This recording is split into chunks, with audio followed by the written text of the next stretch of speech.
الحمد لله نحمده ونستعينه ونستغفره ونعوذ بالله من شرور أنفسنا ومن سيئات أعمالنا من يهده الله فلا مضل له ومن يضلل فلا هادي له وأشهد أن لا إله إلا الله وحده لا شريك له وأشهد أن محمدا عبده ورسوله يا أيها الذين آمنوا اتقوا الله حق تقاته ولا تموتن إلا وأنتم مسلمون يا أيها الناس اتقوا ربكم الذي خلقكم من نفس واحدة وخلق منها زوجها وبث منهما رجالا كثيرا ونساء واتقوا الله الذي تساءلون به والأرحام إن الله كان عليكم رقيبا يا أيها الذين آمنوا اتقوا الله وقولوا قولا سديدا يصلح لكم أعمالكم ويغفر لكم ذنوبكم ومن يطع الله ورسوله فقد فاز فوزا عظيما أما بعد فإن خير الحديث كتاب الله وخير الهدي هدي محمد صلى الله عليه وسلم وشر الأمور محدثاتها وكل محدثة بدعة وكل بدعة ضلالة وكل ضلالة في النار.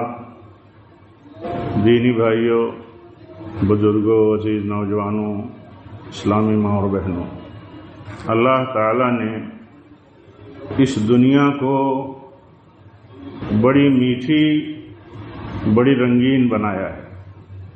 یہ دنیا بہت بھاتی ہے. اس دنیا کے پیچھے اگر ایمان اور عقیدہ کمزور ہو تو آدمی اتنا بھاگتا ہے، اتنا اس کے پیچھے لگ جاتا ہے کہ سب کچھ گنوا دیتا ہے. تو اللہ تعالیٰ نے اس دنیا کو بنائی ہے، اللہ تعالیٰ نے اس طرح کی ہمارے ایمان کی، ہمارے عقیدے کی آزمائش ہو جائے. اور یہی دنیا سب سے بڑا فتنہ ہے ہمارے ایمان کے لیے، ہمارے عقیدے کے لیے، ہمارے سارے رشتے اور تعلقات کے لیے، ہماری آخرت کے لیے. یہ دنیا سب سے بڑا فتنہ ہے. آپ دیکھیے، اسی دنیا کے لیے سب کچھ ہم برباد کرتے ہیں، سب کچھ. ہم کچھ نہیں چھوڑتے، کچھ باقی نہیں رکھتے اسی دنیا کے لیے اور اسی دنیا کی لالچ کے لیے.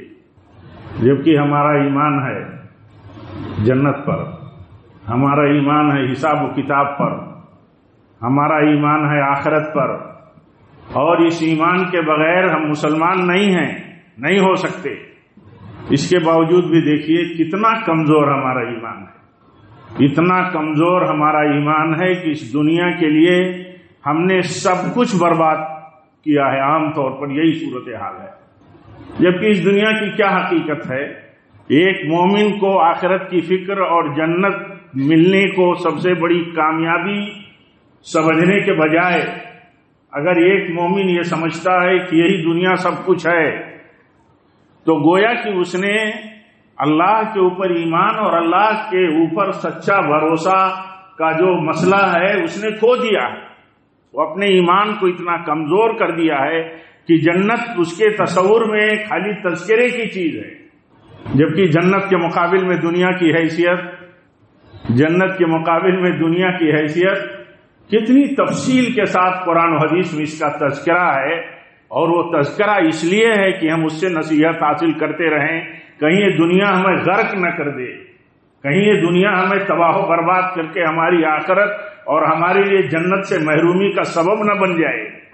اسی لیے دیکھیے ایک دن اللہ کے نبی بازار سے گزرے اور بازار میں ایک ایسی نسل کی بکری کا بچہ مرا پڑا تھا جس کے کان چھوٹے ہوتے تھے. آپ نے اس کا کان پکڑا اور اٹھایا.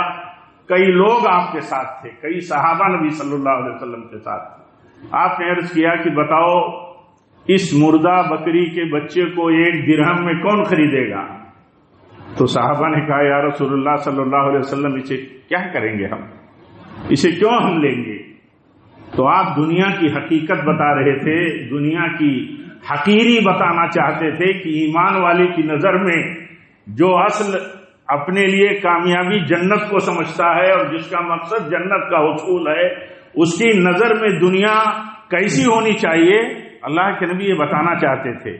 اللہ کے نبی نے بتایا، کہا دیکھو یہ مردار بکری کا بچہ اور ایسی نسل سے جس کے نسل کے زندہ بھی بکری کے بچے پسند نہیں کرتے تم، اللہ کی قسم کھا کے آپ نے فرمایا اللہ کی قسم یہ بکری کا مردار بچہ جتنا حقیر تمہاری نظر میں ہے، بے ویلو ہے، بے وقات ہے، تم فری بھی اسے نہیں لیتے، اس سے زیادہ حقیر ہے اللہ کی نظر میں دنیا، اس سے زیادہ حقیر ہے۔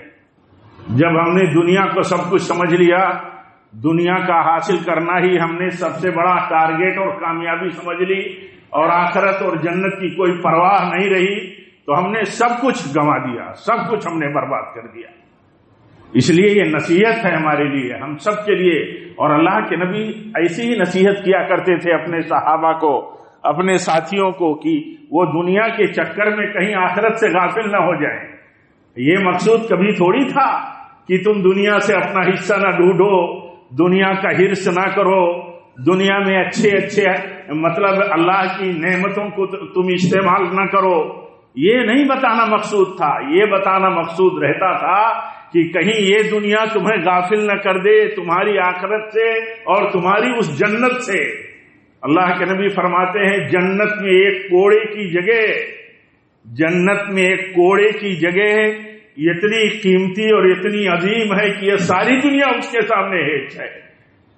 اور جب اللہ تعالیٰ اپنے بندوں کو دنیا دے گا، بعض روایتوں میں آتا ہے کہ آخری ایمان والا بندہ جب جہنم سے نکال کر کے جنت میں ڈالا جائے گا تو اس دنیا کی 10 گنا دنیا اس کو دے دے گا اور زیادہ۔ اللہ اس جنت میں، اس جنت کا مقام اتنا بلند ہے کہ اللہ کے نبی فرماتے ہیں ایک کوڑا رکھنے کی جو جگہ ہے جنت میں، اس جگہ، وہ جگہ اس ساری دنیا اور دنیا میں جتنی نعمتیں ہیں سب سے بلند ہے، سب سے عظیم ہے۔ جب مومن اس تصور کے ساتھ، اس ایمان اور یقین کے ساتھ جیتا ہے تو دنیا داروں کے پیچھے اس کی نظریں نہیں رہتی۔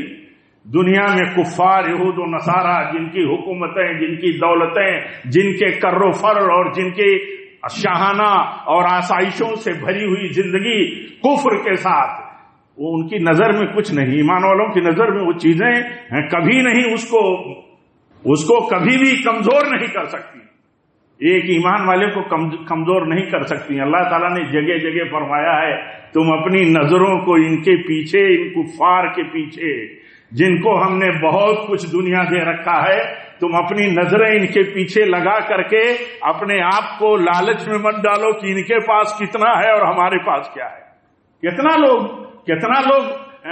کتنے ہیں ایسے لوگ جو دیکھتے ہیں، جائزہ لیتے ہیں، تجزیہ کرتے ہیں، ان کے پاس کتنا ہے، ہمارے پاس کیا ہے۔ ایمان والے کے پاس اگر ایمان ہے تو وہی سب کچھ ہے، باقی دنیا کے پاس سب کچھ ہے تو ان کے پاس کچھ نہیں ہے۔ اللہ کے نبی صلی اللہ علیہ وسلم فرماتے ہیں اگر اللہ کی نظر میں، اگر اللہ کے یہاں اس دنیا کا ویلو ایک مچھر کے پر کے برابر ہوتا، ایک مچھر کے پر کے برابر اگر اس ساری دنیا کا ویلو ہوتا تو اللہ تعالیٰ کفار کو اس دنیا سے ایک گھونٹ پانی نہیں دیتا، اتنا بھی ویلو نہیں ہے۔ یہ باتیں جب ہم کہتے ہیں، سنتے ہیں، پڑھتے ہیں، دیکھتے ہیں تو اس وقت ہمارے ایمان کا امتحان ہوتا ہے، ہمارے ایمان کا امتحان ہوتا ہے کہ اللہ اور اس کے رسول کی باتوں پر ان کے ایمان کے حوالے سے ہمارا یقین کتنا ہے، کتنا یقین ہے۔ اس دنیا کا کوئی ویلو نہیں ہے، جنت کے مقابل میں، آخرت میں کامیابی کے مقابل میں اس دنیا کا کوئی ویلو نہیں ہے۔ جس نے اس دنیا کو سب کچھ سمجھا اور دنیا کے پیچھے بھاگا تو یہ انہی لوگوں کی طرح ہے جو سمجھتے ہیں سب کچھ ہمارے لیے دنیا ہے اور دنیا ہی ان کو مطلوب ہے، چاہے سب کچھ قربان کرنا پڑے۔ اسی لیے ایمان والا جنت کا سودا دنیا حاصل کر کے نہیں کر سکتا، ایمان والا جنت کا سودا دنیا حاصل کر کے نہیں کر سکتا کہ جنت رہے یا جائے۔ ہماری دنیا رہنی چاہیے، ہمیں دنیا ملنی چاہیے، ہماری خواہشات کے مطابق ملنی چاہیے۔ اسی لیے مومن کبھی اپنوں پر بھی حسد نہیں کرتا۔ کیوں نہیں حسد کرتا؟ اس لیے حسد نہیں کرتا کہ اللہ کی نعمت ہے، اللہ کی جو بھی نعمتیں اللہ تعالیٰ نے اپنے جن بندوں کو جتنا چاہی چاہا ہے اس نے دے دیا ہے، اور جتنا چاہا ہے اتنا روک لیا ہے۔ یہ اللہ کا فیصلہ ہے۔ اللہ کے فیصلے پر ایمان والا اپنوں کے بیچ میں راضی رہتا ہے، اور غیروں کے مسئلے میں تو اس کا تو یہی تصور ہے کہ ان کے لیے تو دنیا ہی ہے۔ آپ یاد کیجئے، ایک دن حضرت عمر بن خطاب رضی اللہ تعالیٰ عنہ نے اللہ کے نبی کو دیکھا کہ آپ کے جسم مبارک پر چٹائیوں کے تیر کے نشان پڑے۔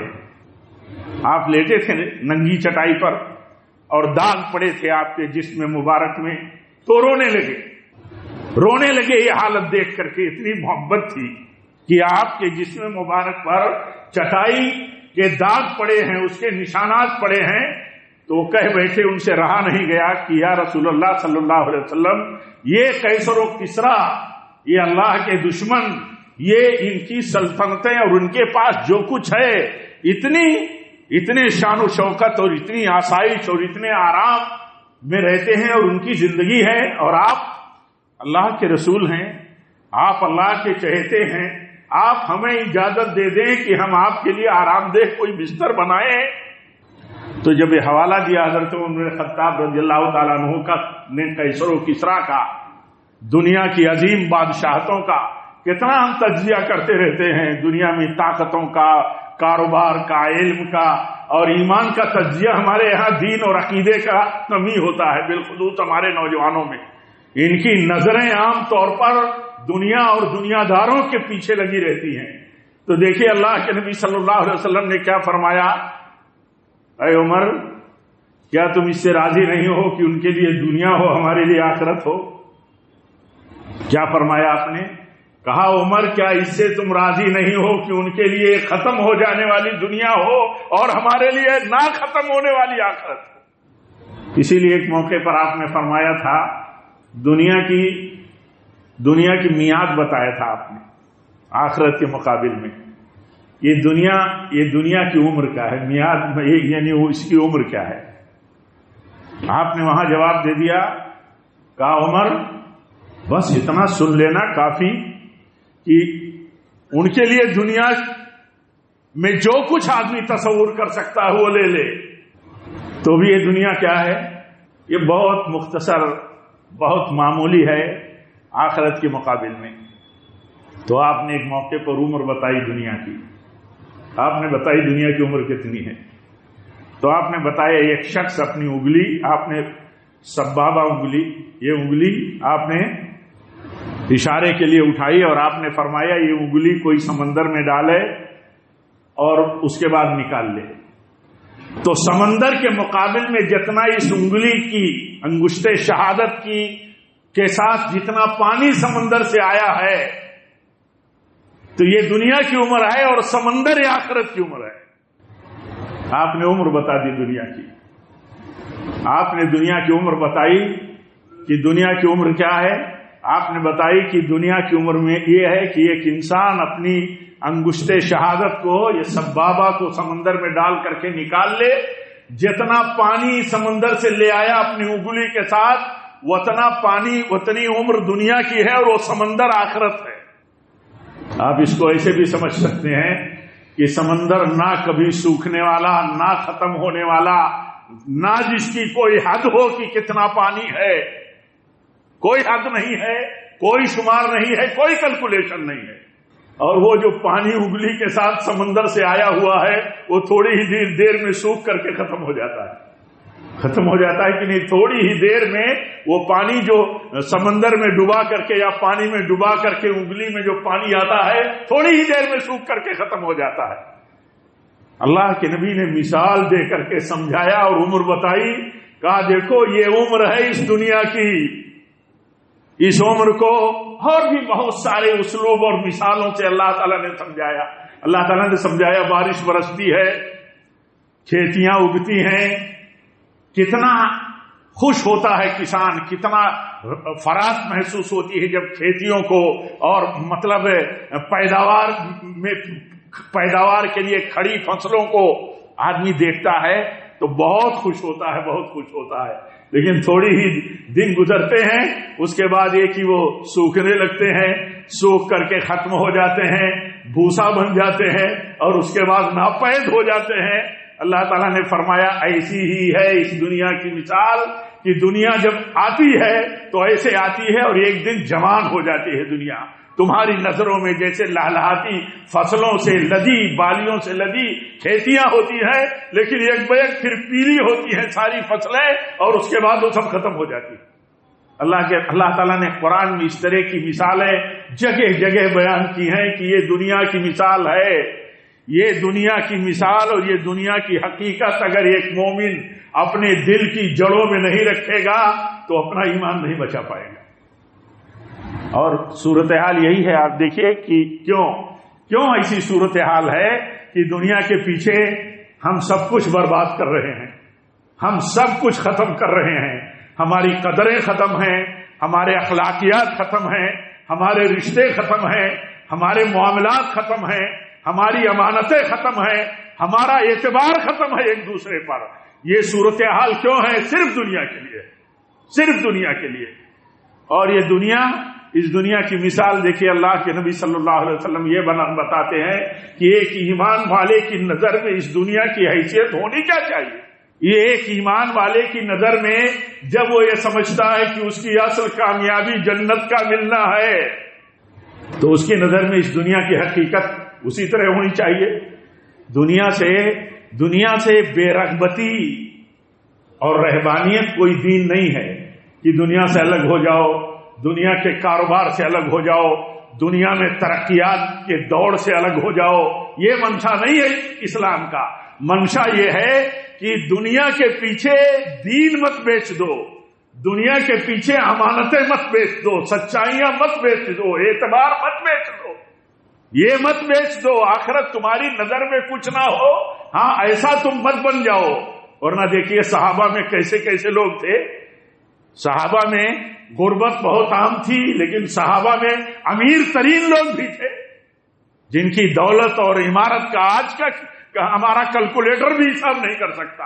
ایسے لوگ بھی تھے۔ ایک دن اللہ کے نبی فرمانے لگے، کہا اچھا بتاؤ وہ دن جب آئے گا جب ایران فتح ہو جائے گا، روم فتح ہو جائے گا، یعنی دنیا کی سب سے بڑی طاقتیں جب تمہارے قدموں کے نیچے ان کی دولتیں آ جائیں گی تب تم کیسے رہو گے؟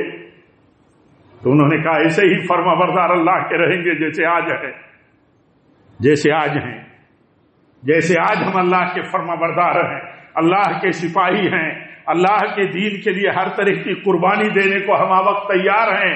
دنیا اتنی بڑی شکل میں ہمارے ہاتھوں میں آ جائے گی تب بھی ہم ایسے ہی رہیں گے۔ تو اس کا معنی یہ نہیں تھا، اس کا معنی یہ نہیں ہے کہ دنیا سے ہم اپنا رشتہ کمزور کر لیں، اپنی صلاحیت کم کر لیں یا مزید صلاحیت حاصل کرنے کے لیے ہماری تگو دو نہ ہو۔ مقصد یہ ہے اللہ تعالیٰ کا کہ دنیا کی حقیقت سمجھو، یہ حقیقت ہے دنیا کی۔ اللہ تعالیٰ نے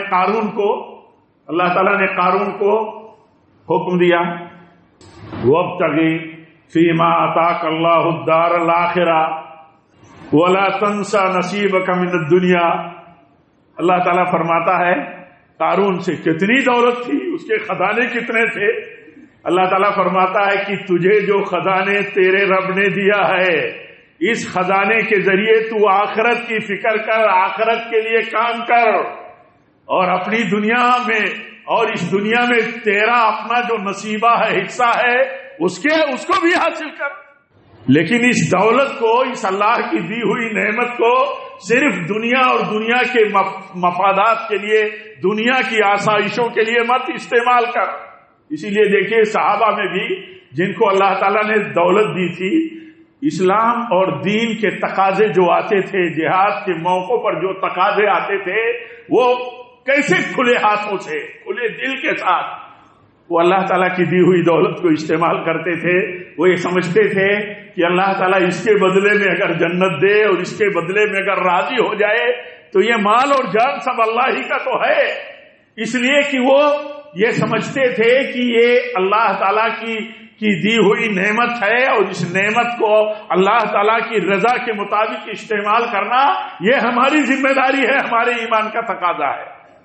اور میرے بھائیوں دیکھیے، غور کرتے ہیں، جب ہم غور کیجئے چھوٹے سے چھوٹے مسئلے سے لے کے بڑے سے بڑے مسئلے تک غور کیجئے، جہاں فساد اور بگاڑ ہے اس کے پیچھے دنیا طلبی ہے، لالچ ہے، شہرت ہے، خوشنمائی ہے، اور ایک دوسرے سے آگے بڑھ جانا ہے۔ ایک مومن کو آپ بتائیے، ایک مومن کو اور ایمان رکھنے والے کو یہ سمجھایا جائے کہ اللہ کے نبی کی سنت ہے، اتنی جرات کے ساتھ، اتنی سرکشی کے ساتھ یہ اللہ کی سنت کے ساتھ کھیل کیوں ہوتا ہے؟ یہ بہت بڑی بات ہے۔ سنت کی یاد دہانی کافی ہے، تذکیر کافی ہے، بتانا کافی ہے، غفلت سے جگانا کافی ہے، لیکن آدمی اتنا سرکش ہو، ہم آپ اتنے سرکش ہو جائے کہ ہمیں سنتوں کی کوئی پرواہ نہ ہو، نبی کی ہدایت اور دین کی کوئی پرواہ نہ ہو، تو اس کا معنی یہی ہوتا ہے کہ انسان اپنے لیے جنت کی کوئی قیمت نہیں سمجھتا، جنت کی کوئی طلب اپنے اندر نہیں رکھتا، ایسا ہی لگتا۔ اللہ کے نبی فرماتے ہیں میری پوری امت جنت میں جائے گی۔ آپ فرماتے ہیں میری پوری امت، ساری کی ساری امت جنت میں جائے گی، کل امتی یدخلون الجنہ۔ آپ فرماتے ہیں میری ساری امت جنت میں جائے گی، الا من ابا، سوائے میری امت کے ان لوگوں کے، سوائے میری امت کے اس شخص کے جو جنت میں جانے سے انکار کرے۔ صحابہ نے فوراً پوچھا یا رسول اللہ صلی اللہ علیہ وسلم کون ایسا ہوگا جو جنت میں جانے سے انکار کرے گا؟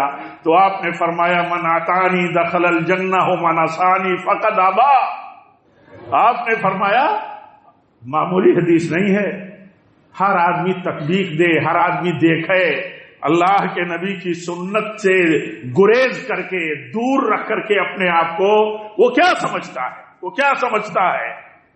کیا وہ یہ سمجھتا ہے کہ اسے جنت نہیں چاہیے؟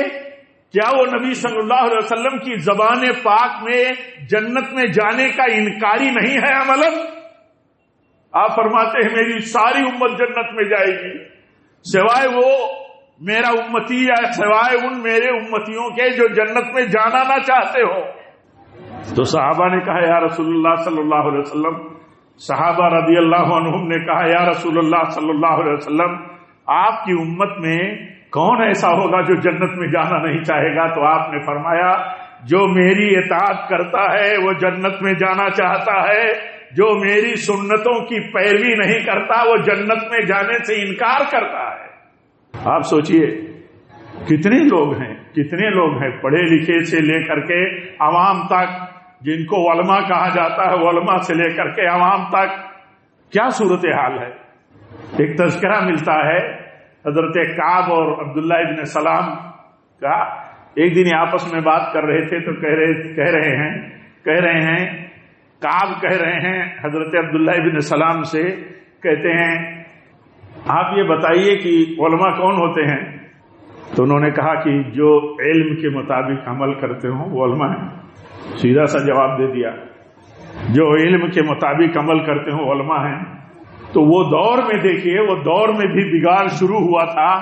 وہ کہتے ہیں کہ اور وہ علماء جن کے دلوں میں علم نہ ہو، جن کے دلوں میں علم، جن کے جڑوں میں دل کے اترا نہ ہو اور اس کے مطابق عمل نہ کرتے ہوں، تو اس کی وجہ کیا ہے؟ حضرت کعب نے پوچھ لیا کہ وہ لوگ جن کے پاس علم ہے اور دلوں میں نہیں اترا ہے اور اس کے مطابق عمل نہیں کرتے ہیں، تو وہ کیا ہیں؟ کیوں ایسا ہوتا ہے؟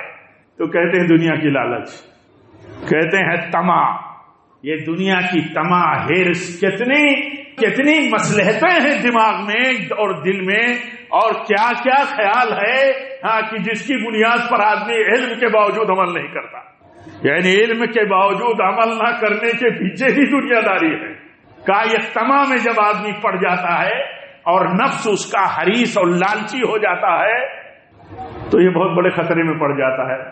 ایک صحابی رسول ہیں حضرت حکیم ابن حزام، کہتے ہیں ایک بار میں نے مانگا آپ سے تو آپ نے دے دیا، پھر مانگا پھر دے دیا، پھر مانگا پھر دے دیا، مانگتا رہا اور آپ دیتے رہے۔ تو آپ نے نصیحت کی، کہا حکیم، آپ نے نصیحت کی، کہا حکیم دل کو قانع ہونا چاہیے، دل کے اندر قناعت ہونا چاہیے، دل کے اندر سخاوت ہونی چاہیے، دل کو لالچی مت بناؤ، لالچی دل نہیں ہونا چاہیے۔ نہیں پسند کیا آپ نے نصیحت کی اور اس لیے نصیحت کی کہ انسان کے اندر اس طرح کی طبیعتیں پیدا ہوتی ہیں تو ان کو نصیحت کی ضرورت ہوتی ہے۔ تو آپ صلی اللہ علیہ وسلم نے نصیحت کی اور آپ نے فرمایا، کہا دیکھو یہ نفس جب لالچی بن جاتا ہے، حرص اس کے اندر پیدا ہو جاتی ہے، تو آپ نے فرمایا یہ ایسے ہی نفس ہو جاتا ہے جس کو کبھی آسودگی نہیں ہوتی، جیسے آدمی کھاتا جاتا ہے آسودہ نہیں ہوتا، دولت ملتی جاتی ہے اس کا پیٹ نہیں بھرتا۔ اللہ کے نبی نے فرمایا ایک وادی بھر کر کے، یعنی وہ پہاڑیوں کے بیچ کا جو حصہ وادی ہوتی ہے، آپ نے فرمایا وادی بھر کر کے مال یا سونا مل جائے کسی کو تو یہ آدم کی اولاد ایسی ہے، پھر اس کے بعد سوچتی ہے ایک وادی اور مل جاتی تو اچھا تھا۔ اللہ کے نبی نے فرمایا اس کی نظر کی لالچ، اس کی آنکھ کی لالچ اس وقت تک ختم نہیں ہوگی جب تک اس کی آنکھ کو مٹیاں نہ کھا جائے، یہ مٹی نہ کھا جائے، جب تک مٹی میں دفن نہ کر دے۔ اتنا لالچی آدمی ہوتا ہے، انسان اتنا لالچی ہوتا ہے، اس کی لالچ حدوں میں اسی وقت رہے گی، اس کی لالچ حدوں میں اسی وقت رہے گی جب وہ ایمان کے کنٹرول میں رہے گا، عقیدے اس کو کنٹرول کریں گے، جنت کی لالچ اس کو رہے گی۔ آپ نے آگے فرمایا سنو اے حکیم، دینے والا ہاتھ الید العلیٰ خیر من الید السفلی، آپ نے فرمایا دینے والا ہاتھ لینے والے ہاتھ سے یہ بہتر ہے۔ وہ بیان کرتے ہیں کہ اس کے بعد میں نے کسی سے مانگا نہیں، آپ کے بعد ابوبکر کی خلافت آ گئی رضی اللہ تعالیٰ عنہ، افضل البشر بعد الانبیاء ہے ابوبکر، انبیاء کے بعد انسانوں میں سب سے افضل ہے ابوبکر، صدیق کائنات ہیں آپ، ان کی خلافت آ گئی، عمر کی خلافت آ گئی، وہ بلاتے تھے نوازش کے لیے، نوازنے کے لیے انکار کر دیتے تھے۔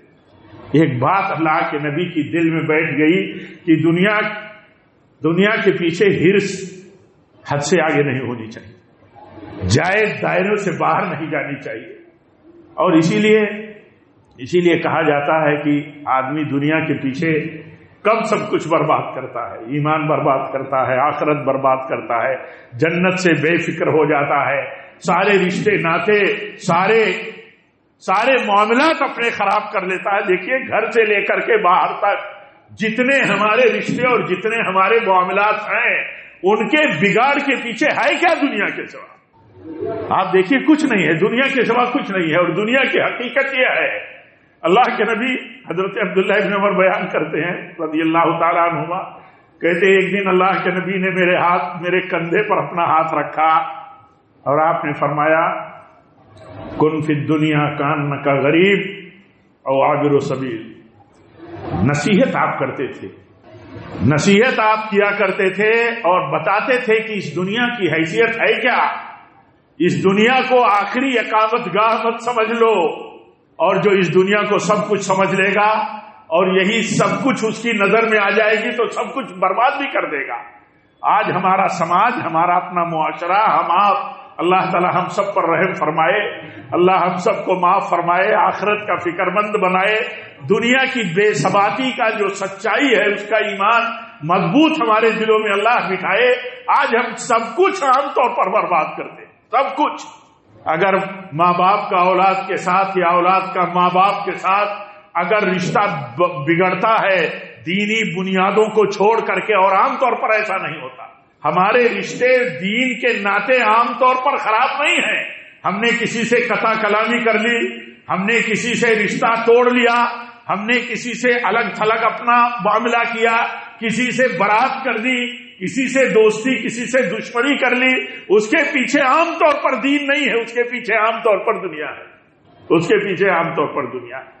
آپ دیکھ لیجئے ہم سب رات دن تجربوں میں ہیں، عملی زندگی میں ہیں، گراؤنڈ میں ہیں، پریکٹیکل میں ہیں، آپ دیکھ لیجئے کب ہمارے کس سے رشتے ٹوٹتے اور بگڑتے ہیں، کہاں ہم نے کیا کیا، کہاں ہمارا بھائی کیا کرتا ہے، ہماری اولاد، ہمارے ماں باپ، ہمارے اپنے رشتے ناتے کے لوگ کہاں کیا کرتے ہیں جس سے یہ صورتحال پیدا ہوتی ہے، اس کے پیچھے دنیا داری ہوتی ہے۔ آپ سوچئے اتنی بڑی بات، حضرت عبداللہ ابن سلام یہ بہت بڑے عالم تھے، اپنی کمیونٹی یہود کے، جب یہ یہودی تھے اور اپنے یہاں سب سے بڑے عالم تھے، اور صحیح بخاری میں وہ واقعہ بھی ہے، انہی کے بارے میں ہے کہ جب یہ مدینہ، اللہ کے نبی ہجرت کر کے جب مدینہ پہنچے صلی اللہ علیہ وسلم، تو یہ آئے، آپ سے کچھ سوال کیا، آپ کی زبان مبارک سے تذکرے سنے، باتیں قیمتی اور آفاقی سنی، تو کہا نبی کے سوا ایسی بات کوئی بیان نہیں کر سکتا،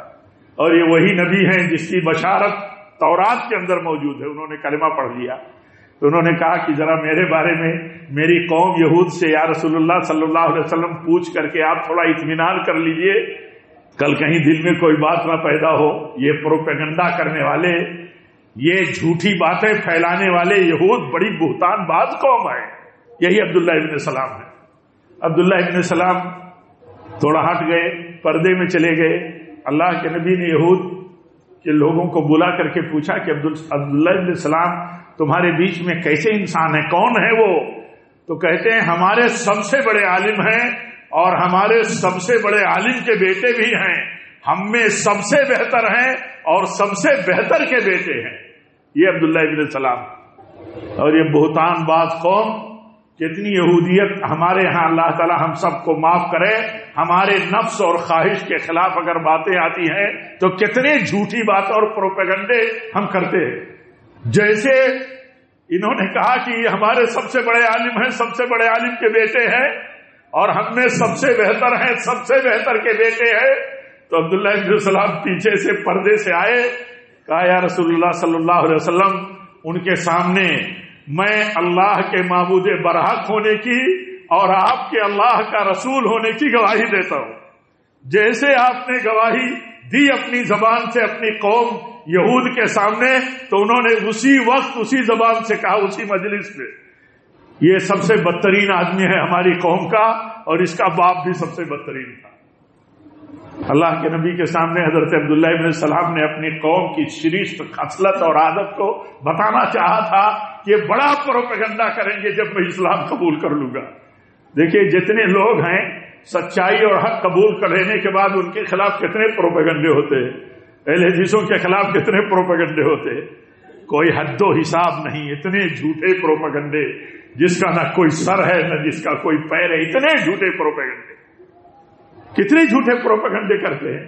ہم نبی کو نہیں مانتے، ہم صحابہ کو نہیں مانتے، ہم ائمہ کو نہیں مانتے، ہم انگریزوں کی پیداوار ہیں، معلوم نہیں، ہم خوارج ہیں، ہم فتنہ ہیں، کتنے جھوٹے پروپیگنڈے۔ یہ سارے جھوٹے پروپیگنڈوں کے پیچھے بھی دنیا ہی ہوتی ہے، اس سارے جھوٹے پروپیگنڈوں کے پیچھے بھی صرف دنیا ہی ہوتی ہے، اور وہ دنیا میں کیا مقصود ہوتا ہے؟ دولت اور اپنی پوزیشن۔ اللہ کے نبی نے ایک موقع پر فرمایا، کہا کہ یہ دنیا اتنی خطرناک ہے، اتنی خطرناک ہے، دین کے لیے اگر آدمی دنیا میں انصاف اور اعتدال کے ساتھ، سچائی کے ساتھ، ایمان کے ساتھ نہ رہے تو یہ دنیا کتنی خطرناک ہے۔ آپ نے فرمایا اگر 2 بھیڑیے چھوڑ دیے جائیں، بکری میں اگر 2 بھیڑیے چھوڑ دیے جائیں تو یہ بھیڑیے 2 جتنے خطرناک بکری کے لیے نہیں ہو سکتے، اس سے زیادہ خطرناک ہے یہ دنیا اور مال اور اس دنیا میں منصب کا عرق، اس سے زیادہ خطرناک ہے۔ یعنی آدمی کا دین، لالچ جو ہے منصب کا اور لالچ جو ہے مال اور دنیا کی، یہ اتنے خطرناک ہیں، اتنے خطرناک بکری کے لیے بھیڑیے نہیں ہوتے۔ اور اس معنی میں بھی دیکھیے نہیں کہ دنیا میں اگر کچھ چلا جائے تو دنیا ہی چلا گئی نا، اور اگر ایک ایمان والا دنیا میں مال اور اپنے منصب کے لیے اگر اپنا دین اور آخرت برباد کر دے تو سب کچھ چلا گیا۔ اسی لیے اللہ کے نبی صلی اللہ علیہ وسلم ہمیشہ نصیحت کیا کرتے تھے، ہمیشہ نصیحت کیا کرتے تھے اپنے صحابہ کو، اللہ تعالیٰ کی ہدایت اور قرآن کی تعلیمات کی روشنی میں آپ ڈیٹیل میں سمجھایا کرتے تھے کہ دیکھو یہ دنیا، اس دنیا کے پیچھے، اس دنیا کے جاہو منصب اور مال و منال کے پیچھے تم اپنا دین برباد مت کرو، تم اپنی آخرت برباد مت کرو، سب سے عقل مند آدمی آپ نے فرمایا وہ ہے، سب سے افضل مومن وہ ہے، آپ نے فرمایا سب سے افضل مومن وہ ہے، سب سے بڑے درجے کا مومن وہ ہے جس کا اخلاق بلند ہو۔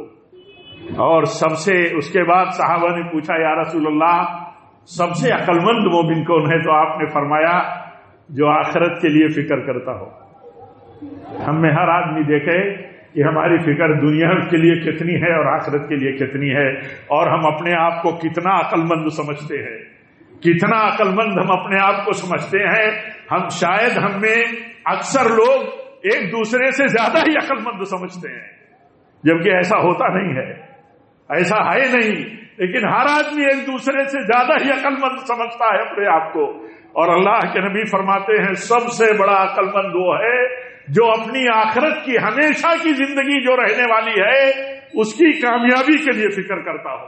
اسی لیے آپ نے دنیا کی مثال بھی بتائی، آپ نے دنیا کی مثال بتا دی، آپ نے فرمایا دنیا میں 4 طرح کے لوگ ہوتے ہیں، دنیا میں 4 طرح کے لوگ ہوتے ہیں۔ ہر آدمی دیکھے ہم میں ہر آدمی اپنے آپ کو فٹ کرے ان 4 قسم کے لوگوں میں کس قسم میں وہ اپنے آپ کو فٹ کرتا ہے۔ اللہ کے نبی فرماتے ہیں دنیا میں ایک قسم کے لوگ ایسے ہوتے ہیں جو عالم بھی ہوتے ہیں، مالدار بھی ہوتے ہیں، وہ علم کے مطابق عمل کرتے ہیں اور مال میں جو اللہ نے حق مقرر کر رکھا ہے اس کو خرچ کرتے ہیں۔ یہ اللہ کے ہاں درجے میں سب سے بلند ہیں۔ ایک قسم کے لوگ وہ ہیں جن کے پاس علم اور مال ہے، دونوں میں وہ اللہ کے حکم کے مطابق حق ادا کرتے ہیں۔ دوسرے قسم کے لوگ وہ ہیں جن کے پاس علم نہیں لیکن مال ہے، وہ مال خرچ کرتے ہیں اللہ کے حکم کے مطابق صلہ رحمی میں، حقوق میں، اور جہاں جہاں تقاضے ہیں۔ اللہ کے نبی صلی اللہ علیہ وسلم نے فرمایا یہ بھی کامیاب لوگ ہیں۔ تیسرے وہ ہیں جن کے پاس علم تو نہیں ہے، مال ہے، مال وہ اپنی خواہش کے مطابق خرچ کرتا ہے، اپنی مرضی کے مطابق اللہ کی نافرمانی میں خرچ کرتا ہے۔ تو اللہ کے نبی نے فرمایا کہ یہ شخص بدترین آدمی ہے، برا آدمی ہے۔ اور ایسے ہی چوتھا جس کے پاس کچھ بھی نہیں ہے، نہ علم ہے نہ مال ہے، لالچ ہے اس کی، وہ مالداروں کو دیکھتا ہے جو دنیا داری اور اپنے اسٹیٹس اور اپنی حیثیتوں کو بلند کرنے کے لیے اپنی دولت کا استعمال کرتے ہیں، اپنی حیثیت بتانے کے لیے، تو اس کے دل میں لالچ ہے۔ تو اللہ کے نبی صلی اللہ علیہ وسلم فرماتے ہیں اس کو اس کی لالچ کے حساب سے، اس کی نیت کے حساب سے اس کا بھی انجام ویسا ہی ہے۔ کچھ نہیں ہے لیکن نیت اور ارادہ پکا بنا کر کے رکھا ہے کہ مال ملے گا تو میں بھی اپنی شان اور اپنی حیثیت ایسی دکھاؤں گا جیسے فلاں مال والا دکھاتا ہے۔ تو اللہ کے نبی صلی اللہ علیہ وسلم نے فرمایا ایک آدمی وہ ہے جس کے پاس علم اور مال ہے، اس کے تقاضے پورا کرتا ہے۔ دوسرا آدمی وہ ہے جس کے پاس علم ہے، مال نہیں ہے، لیکن نیت اس کی ہے کہ کاش میرے پاس بھی مال ہوتا تو میں ایسے خرچ کرتا جیسے فلاں مال والا اللہ کا بندہ اللہ کی راہ میں اور اللہ کے بتائے ہوئے تقاضے، دین کے بتائے ہوئے تقاضوں کے مطابق خرچ کرتا ہے۔ تیسرا وہ ہے جس کے پاس علم نہیں، مال ہے، مال اپنی خواہشات کے مطابق خرچ کرتا ہے۔ چوتھا وہ ہے جس کے پاس کچھ نہیں ہے لیکن اس کی نیت ہے کہ میں بھی مال والا ہوتا تو یہ دنیا والا جیسے اپنے دنیا کے لیے اور اپنی شان اور اپنی اسٹیٹس بتانے کے لیے خرچ کرتا ہے، میں بھی ایسے خرچ کرتا۔ تو اللہ کے نبی نے 2 لوگوں کے بارے میں بتایا یہ کامیاب لوگ ہیں، اور 2 لوگوں کے بتایا یہ ناکام لوگ ہیں۔ اس دنیا میں بسنے والے انسان کسی نہ کسی اسی 4 کیٹیگری میں ایک کیٹیگری میں آتے ہیں۔